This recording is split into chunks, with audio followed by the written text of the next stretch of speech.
감사드립니다. 우리 가슴에 손을 선포합시다. 하나님께서 나를 사랑하십니다. 나도 하나님을 사랑합니다. 하나님 앞에서 나는 존귀한 자입니다.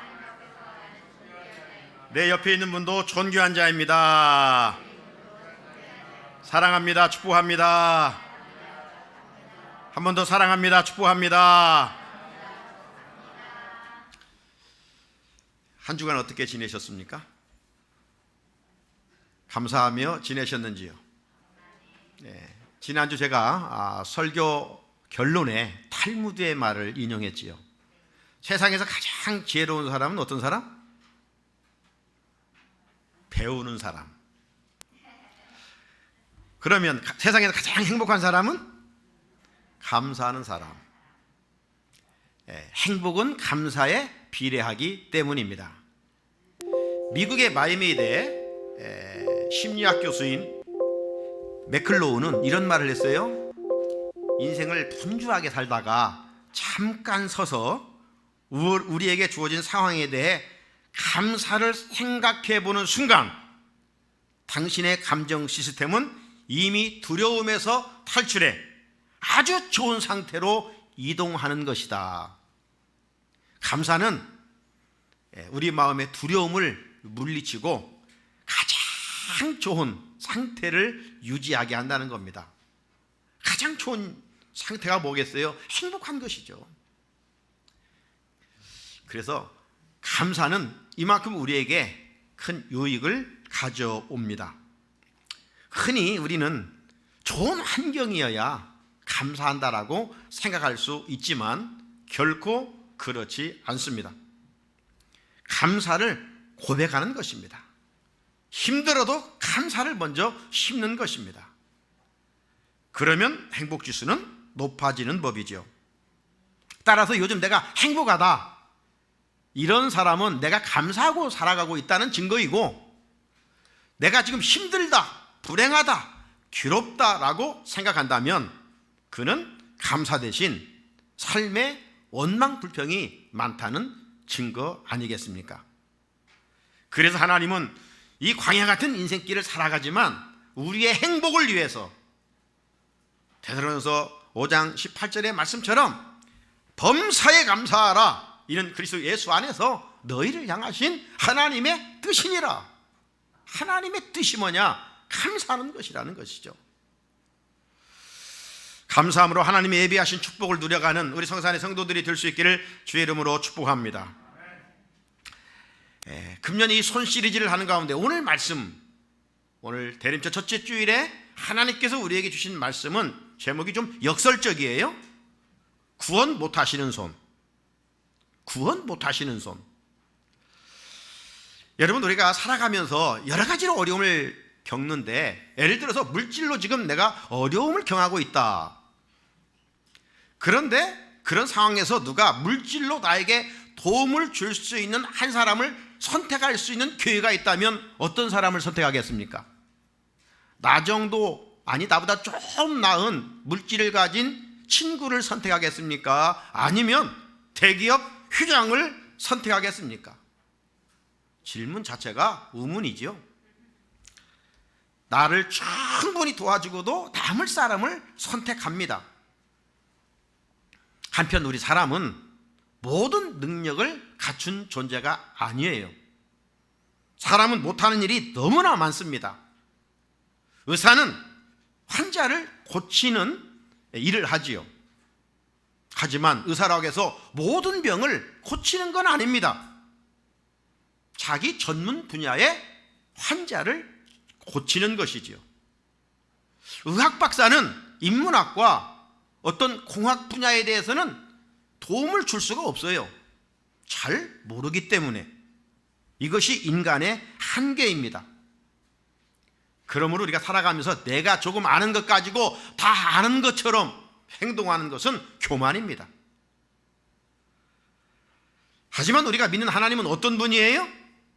우리가 믿는 하나님은 전능하신 하나님이시에요. 우리가 믿는 하나님은 없는 것에서 있게 하신 분이시에요. 세상을 말씀으로 창조하신 분이시에요. 피조물을 만드시고 인간을 지으신 하나님이셔요. 마가복음 9장에 보게 되면 한 아버지가 아들이 귀신이 들려서 예수님을 찾아왔어요. 그런데 마침 예수님은 안 계시고 제자들만 있었는데 제 아들이 아들을 고쳐주지를 못했어요. 안타까운 마음으로 기다리고 있는데 예수님이 나타나셨어요. 그러자 이 아버지가 아들 귀신 들린 것을 고치기 위하여 이렇게 간청합니다. 마가복음 9장 22절인데요. 귀신이 그를 죽이려고 불과 물에 자주 던졌나이다. 그러나 무엇을 하실 수 있거든 우리를 불쌍히 여기사 도와주옵소서. 그때 예수님이 그 아버지에게 한 말씀은 마가복음 9장 23절인데요. 한번 같이 읽어볼까요? 시작.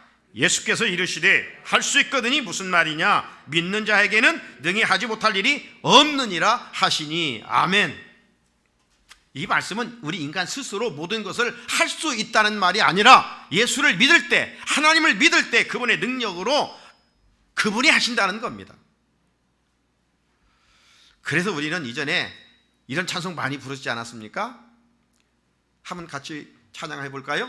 내 하나님은 크고 힘있고 능히 있어 못할 일 전혀 없네. 한 번 더. 내 하나님은 크고 힘있고 능히 있어 못할 일 전혀 없네. 저 산들도 주의 것, 골짜기도 주의 것, 별들도 주의 솜씨. 내 하나님은 크고 힘있고 능히 있어 못할 일 전혀 없네. 하나님은 못하실 일이 전혀 없으신 분이셔요. 그래서 창세기 기자는 우리에게 창세기 28장 3절에서 이렇게 말씀하신 바가 있어요. 전능하신 하나님이 네게 복을 주시어 네가 생육하고 번성하게 하여 네가 여러 족속을 이루게 하시고. 하나님은 어떤 분이신가? 하나님은 우리에게 복을 주시는 분이시라는 거예요. 하나님은 우리에게 생육하고 번성케 하시는 하나님이시라는 것이죠. 그러므로 우리는 그 하나님께 기도하라고 말씀하고 있습니다. 욥기 8장 5절을 보면요, 네가 만일 하나님을 찾으며 전능하신 이에게 간구하고 라고 말씀합니다. 인간은 종교성이 있기 때문에 하나님을 믿지 않더라도 무언가를 의지하고 무언가에 절을 하고 찾고 살아갑니다. 한마디로 말하면 하나님 외에 다른 것을 향해 절을 하고 찾는 것은 우상 숭배이죠. 그런데 우상은 어떤 존재입니까? 이목구비가 있어도, 눈이 있어도 보지 못합니다. 귀가 있어도 듣지 못합니다. 입이 있어도 말하지 못합니다. 코가 있어도 냄새를 맡지 못하는 인격체가 아닙니다. 종교성이 있기 때문에 뭔가 의지해야 하므로 우상에게라도 아직 하나님을 모르니까 뭔가 힘을 얻고 일을 하려고 하는 것이죠. 그러나 우상에게 절한들, 우상에 구한들 응답이 없지요. 하지만 우리가 믿는 하나님은 어떤 하나님이에요? 전능하신 엘샤다이의 하나님, 말씀으로 세상을 창조하신 하나님이시라 이 말이죠. 인격적이신 하나님이기 때문에 그분에게 열심히 구하라, 열심히 구하라. 그러면 응답해 주신다라고 약속하셨습니다. 만약 우리 중에 나는 부족한 것이 없어, 이런 사람은 기도할 것도 없어요. 하나님을 믿을 것도 없어요. 하나님을 찾을 필요도 없어요. 하지만 나는 연약한 존재야, 나는 무능해, 나는 무지해, 이런 존재로 인정한다면 전능자 하나님을 향해서 부지런히 구하라는 것입니다. 이것이 지혜이고 이것이 능력이라고 성경은 말씀합니다. 그런데 전능하신 하나님, 천지를 창조하신 하나님, 크고 힘있고 능이 있는 하나님이시지만 그럼에도 불구하고 못하시는 것이 있다는 거예요. 이게 역설적이죠. 모든 것을 하실 수 있는 분이 못하시다니. 자, 오늘 그것을 1절 2절에서 말씀해 주시고 있는데 같이 한번 읽어볼까요? 시작.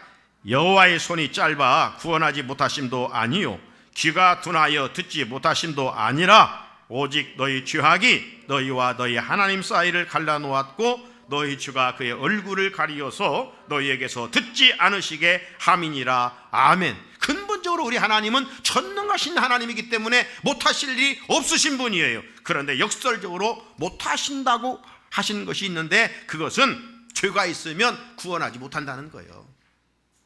죄가 있으면 하나님도 어떻게 할 수가 없다는 거예요. 죄 문제를 해결하지 않고 밤을 새워 몸부림쳐 부르짖고 기도한다 할지라도 하나님은 듣지 않으신다는 거예요. 죄 문제를 해결하지 않냐면 세상을 지으신 그 능력의 손으로 구원하지 않으신다는 거예요. 여러분, 대인관계 속에서 우리가 의사소통을 할 때 너무 작게 말하면 상대방이 들을 수가 없어요. 그죠? 그래서 의사소통 기본적으로 소통할 만큼 들을 수 있게 해야 되죠.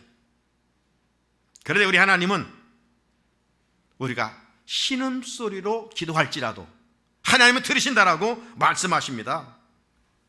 출애굽기 6장 5절에 이제 애굽 사람이 종으로 삼은 이스라엘 자손의 신음소리를 내가 듣고 나의 언약을 기억하노라라고 그랬어요. 하나님은 전능하시기 때문에 우리의 생각도 우리의 마음도 다 알고 계셔요. 나아가서 우리가 어떤 죄를 가지고 있는지도 다 알고 계셔요. 따라서 죄를 회개하지 않고 큰 소리를 부르짖어 기도할지라도 하나님은 노 땡큐 거절하신다는 거예요. 듣지 않으신다는 거예요. 성경은 기본적으로 기도할 때 부르짖으라고 말씀합니다. 부르짖으라. 기도는요 간절함이지 내가 할 수 있는 것 가지고 부르짖을 이유는 없지요. 하나님의 전적인 도우심의 은혜를 입어야 기회가 있을 때 우리는 부르짖어 기도할 수밖에 없는 것이죠. 그래서 기도의 가장 유명한 말씀 중에 하나, 에레미야 33장 33절 말씀. 너는 내게 부르짖으라. 내가 네게 응답하겠고 네가 알지 못하는 그거 은밀한 일을 내게 보이리라. 부르짖는 자에게 정말 은밀한 일을 보여주신다라고 약속하셨어요. 왜 우리가 하나님께 부르짖지 합니까? 그 이유는 하나님께서 일을 이루시는 분이시고 우리의 모든 일을 성취하시는 분이시기 때문에, 한마디로 말하면 우리의 모든 일에 결재권을 가지신 분이 하나님이시기 때문에 우리는 그분께 기도하는 거예요. 그래서 은혜를 입는 것이죠. 이스라엘 백성들이 삶의 자리에 많은 고난을 받았지요. 특별히 우상 숭배를 하면 하나님이 이방 나라를 통해서 그들을 참 힘들게 했어요. 그 힘들 때 그들이 그 적과 싸워서 이길 수 있었고 다시 평안한 샬롬의 상태로 돌아갈 수 있었던 비결은 뭐냐? 다른 게 아니에요. 그들이 모여서 죄를 회개하고 하나님께 부르짖을 때 하나님께서 은혜를 입혀 주셨어요. 사무엘상 9장 16절이 그런 말씀인데, 이 말씀 중에 보게 되면 내 백성의 부르짖음이 내게 상달되었으므로 내가 그들을 돌보았느니라. 하나님이 돌보아 주신 그 은혜의 통로가 뭐였느냐? 그들이 모여서 잘못을 회개하고 부르짖었을 때 하나님이 개입해 주셨다는 거예요. 그래서 승리를 경험하게 됐다는 겁니다. 사랑하는 성도 여러분, 우리가 정말 좋은 체질을 갖기 위해서 남다른 열심들을 가지고 지내지요. 우리 그리스도인들은 세상 사람들이 가지고 있는 그런 육적인 체질 개선이 아니라 영적 체질 개선을 해야 돼요. 영적 체질 개선은 뭐예요? 늘 하나님과 소통하는 겁니다. 늘 하나님과 기도하는 것입니다. 하나님과 대화하면서 지내는 것입니다.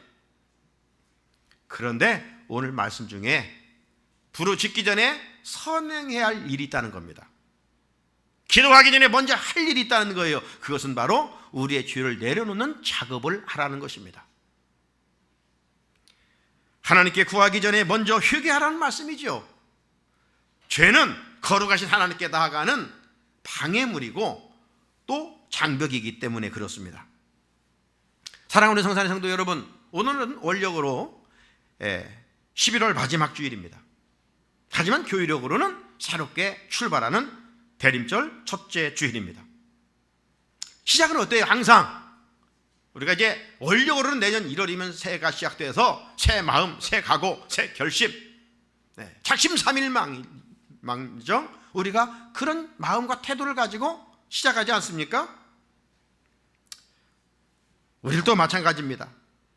교회력으로 새롭게 시작하는 이 시간, 우리의 새로운 결단과 마음을 가지고 출발할 수 있어야 됩니다. 새로운 마음, 새로운 각오란 어떤 것을 말하는 것일까요? 지난 1년간 살아오면서 하나님 앞에 지은 모든 죄들을 철저히 회개하고 깨끗한 마음, 가난한 마음을 회복하는 것입니다. 주님은 이런 사람들이 복이 있다고 말씀하셨어요. 마태복음 5장 3절 한번 같이 읽어볼까요? 시작. 심령이 가난한 자는 복이 있나니 천국이 그들의 것이며. 아멘. 산상수훈에서 팔복을 말씀하실 때 주님은 누가 복이 있느냐라고 했을 때 심령이, 마음이 가난한 자가 복이 있다. 마음이 가난한 자가 누굽니까? 하나님의 은혜를 사모하면서 그 은혜 받을 그릇을 준비하기 위하여 더러워진 우리 마음을 회개하는 것을 말하는 것이죠. 그래서 예수님은 공생의 첫 번째 외쳤던 말씀이 회개하라, 천국이 가까웠느니라 라고 말씀하셨어요. 회개하면 하나님은 묻지도 않으시고 모든 죄를 덮어주십니다. 용서해 주십니다. 깨끗게 해주십니다. 어떻게? 흰 눈처럼, 양털처럼 말입니다. 이것이 주님을 통해 우리가 받은 한량없는 은혜입니다. 깨끗한 마음으로 나가야 하나님과 소통할 수가 있습니다. 깨끗한 상태에서는 신음으로 기도하든 큰 소리로 기도하든 마음과 생각으로 기도하든 하나님께서 다 들으시고 응답하십니다. 그러므로 전능하신 하나님의 은혜를 입기를 소원하는 자는 교회력으로 시작하는 대림절, 이 회개의 시즌에 철저히 하나님 앞에서 자기 부정이 있어야 합니다. 자, 오늘 본문에 보게 되면 이사야 선지자가 활동하고 있었을 때 이스라엘 백성들은 하나님 앞에서 어떤 죄를 짓고 있었습니까? 오늘 본문 3절로부터 7절에 길게 기록되어 있습니다. 그것을 한마디로 말하면 몸의 지체로 죄를 범했다는 겁니다. 우리 몸에는 다양한 지체들이 있지 않습니까? 이목구비가 있고 손과 발이 있습니다. 오장육부가 있지요. 하나님은 우리의 몸의 지체로 영광 받으시기를 원하셔요. 눈은 봄으로써, 입은 말함으로써, 귀는 들음으로써 하나님은 영광을 받으시기를 원하셔요. 그런데 이스라엘 백성들이 지체로 하나님께 영광을 돌리지 못하고 오히려 죄의 종로로 타고 살았던 것을 볼 수가 있습니다. 본문 3절을 보면 이는 너희 손이 피해 너희 손가락이 죄악에 더러워졌으며 너희 입술은 거짓을 말하며 너희 혀는 악독을 내밀어. 손으로, 손가락으로, 입술로, 혀로 늘 움직이고 말하면 죄밖에 짓는 것이 없었다는 것입니다. 일반 백성들이 이랬어요. 사회 지도층들은 어떻을까요? 사회 지도층들도 보게 되면 공의도 없고 진실도 없고 불의와 짝하며 자기 유익을 위해서 살았단 말입니다.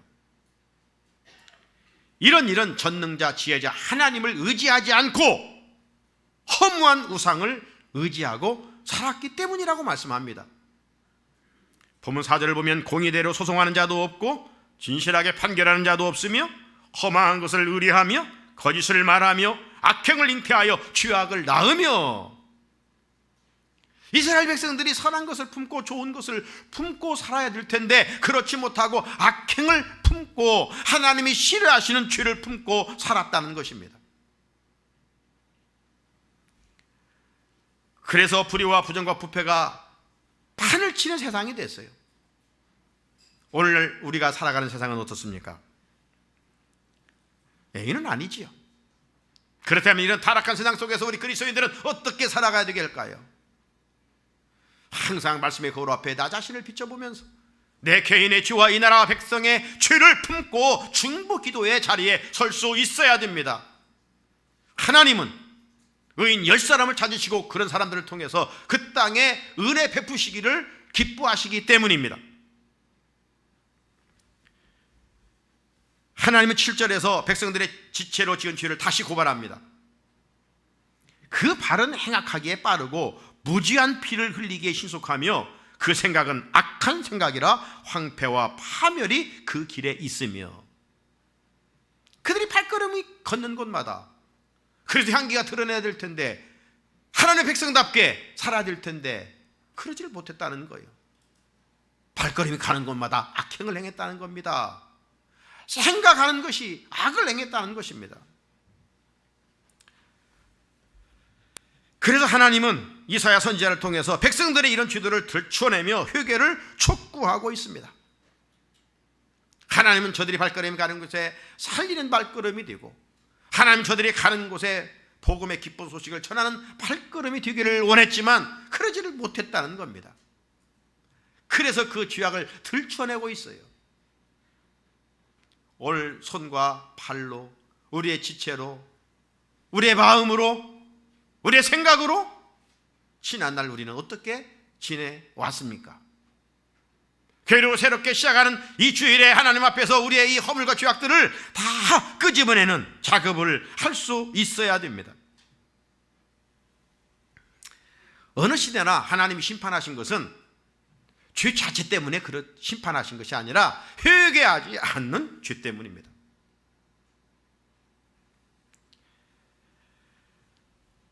아담의 후손들은 다 죄인이요, 의로운 사람이 한 사람도 없기 때문입니다. 예수님께서 이 땅에 왜 오셨습니까? 의인을 부르러 온 것이 아니라 죄인을 부르러 오셨습니다.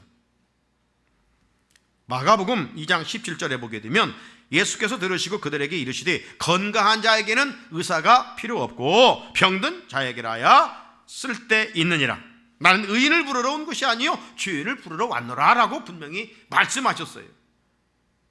인간이 의롭고 죄가 없다면 예수님이 오실 이유가 없고, 오셔도 산상수훈 같은 좋은 말씀만 전하지 십자가에서 그렇게 고난받으시고 죽을 이유가 전혀 없으신 것이죠. 그런데 하늘보좌를 모시고 이 땅에 오셔서 그토록 고난을 받으신 것은 우리 인간들이 죄로 중병에 걸려 있었기 때문에 예수님은 만병의 의사로서 이 병든 자를 고치시기 위하여 오신 것이죠. 예수님은 의인을 부르러 온 것이 아니라 죄인을 불러 회개시키러 오셨어요. 그러므로 내가 죄인임을 인정하고 회개하면 죄 용서와 더불어 주님의 권세 있는 이름으로 기도할 때 하늘의 문을 여시고 우리에게 좋은 것들로 채워주신다라고 약속하셨습니다. 그런데 끝까지 회개하지 않으면 어떻게 하신다고 오늘 마지막 절 말씀합니까? 8절 한번 읽어볼까요? 시작. 그들은 평강의 길을 알지 못하며 그들이 행하는 곳에는 정의가 없으며 굽은 길을 스스로 만드나니 무릇 이 길을 밟는 자는 평강을 알지 못하느니라. 아멘. 여러분, 최고의 축복은요 샬롬입니다. 평강입니다. 제 문제가 해결되지 않으면 평강이 말 수가 없다는 거예요. 세상적인 물질이 마음에 평강을 주는 것도 아니고, 세상 권력을 준다 해도 샬롬이 그 마음에 임하는 것이 아니고, 세상적인 지식을 남보다도 많이 가졌을지라도 그 지식이 그 마음에 평강을 주는 것이 아니라 오히려 하나님 없는 지식은 염려와 근심뿐이라고 말씀합니다. 하나님 없는 물질은 자기 옆구리를 찌르는 무서운 무기가 된다라고 말씀합니다. 사랑하는 성산의 성도 여러분, 우리 그리스도인들의 최종 목적지는 어디입니까? 하나님의 나라 천국입니다. 하지만 성도들은 죽어서만 천국을 가는 것이 아니고, 죽어서만 천국을 경험하는 것이 아니라 살아있을 지금 여기에서 우리가 경험할 수 있어야 돼요. 누가 진실로 하나님의 나라를 경험할 수 있을까요? 철저히 자기 부정을 통해서 회개하는 자입니다. 그래서 유대 광야에 나타났던 세례 요한도 첫 번째 외쳤던 것은 다른 메시지가 아니라 회개하라, 천국이 가까웠느니라. 회개하면 용서받고 심령이 깨끗하여 여호와 영 하나님의 성령이 임하게 됩니다. 호구리 가운데 내 죄는 너무 커서 하나님이 용서해 주지 않으시면 어떨까? 이런 근심하고 있는 성도들은 없습니까? 그래서 회개를 하지 않는 성도들은 혹시 있지는 않습니까? 우리가 믿는 하나님은 그렇게 우리 인간처럼 속 좁은 하나님이 아니셔요. 하나님은 회개하기만 하면 어떤 죄라도 묻지 않으셔요. 동이서에서 먼 것처럼 멀게 해주셔요. 깊은 바다에 던져버리셔요. 기억하지 않으셔요. 하나님은 회개하면 다 깨끗게 해주셔요. 현장에서 가난받은 잡힌 여인도 용서해 주셨지 않습니까? 제자로 부름받아 충성한다고 맹세했지만 3번씩이나 모른다고 부인하고 저주하고 달아났던 베드로도 용서해 주셨지 않습니까? 남편을 5번씩이나 바꿔가며 살고 6번째 살고 있었던 행위가 좋지 못했던 추가성 여인도 주님이 친히 찾아가 주셨고 그를 용서해 주셨을 뿐만 아니라 목마르지 아니하는 샘물까지도 선물로 주셨습니다. 예수님께 십자가에 달려 돌아가실 때 양편의 강도가 있었지만 한편의 강도는 자기가 주님을 깨닫고 주님, 하나님의 나라를 임할 때 저를 기억해 주십시오 라고 간청했을 때 오늘 네가 나와 함께 낙원에 있으리라. 참 이런 말씀들을 보면 세상적인 시각으로 보면 참 불공평하고 이해가 되지 않아요. 그죠? 아무렇게 살다가 마지막 때 구원을 얻다니, 이것은 무엇을 말합니까? 하나님은 이처럼 한 명도 멸망받기를 원치 않으셔요. 왜? 우리는 어차피 죄인이니까. 우리가 볼 때 뭐 누구는 큰 죄인이고 누구는 작은 죄인 같지만 하나님 보실 때는 똑같은 죄인들이에요. 그런데 회개하면 그걸 다 주의 보혈로 덮어주신다라고 약속하셨어요. 언약하셨어요. 그거를 믿으면 그래서 멸망하지 않고 구원을 얻게 되는 거예요. 행위가 아니란 말이에요. 누가 행위로 구원을 얻을 수가 있겠어요?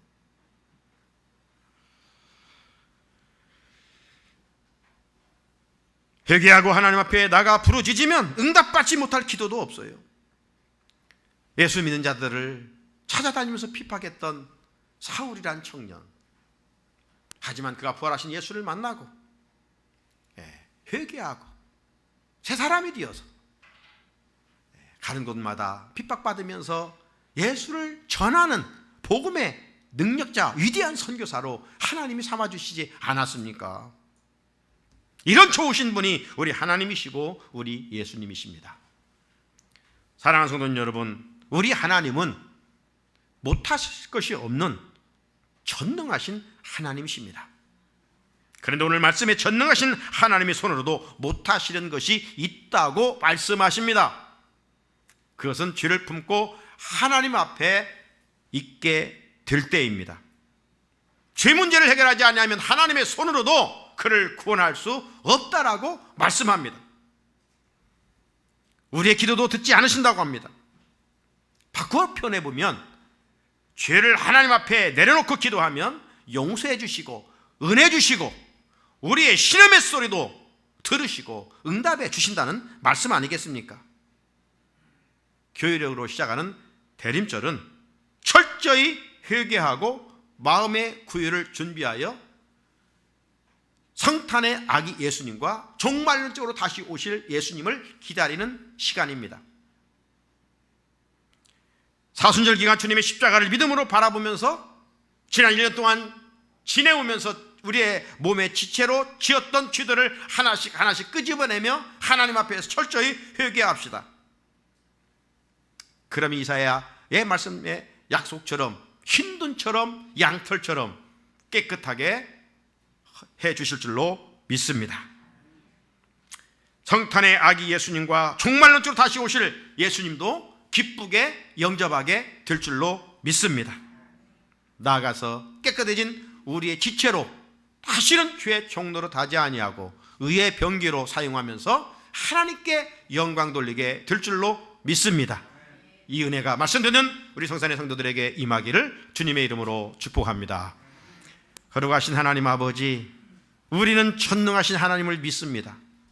그런데 오늘 역설적으로 그런 분이시지만 할 수 없는 일이 있다라고 말씀하십니다. 그것은 죄 문제입니다. 죄 문제, 죄의 싹은 사망입니다. 죄 문제를 가지고는 하나님 앞에 거룩하시기에 나갈 수가 없습니다. 하지만 어떤 죄라도 회개하면 덮어주시고 깨끗게 해 주십니다.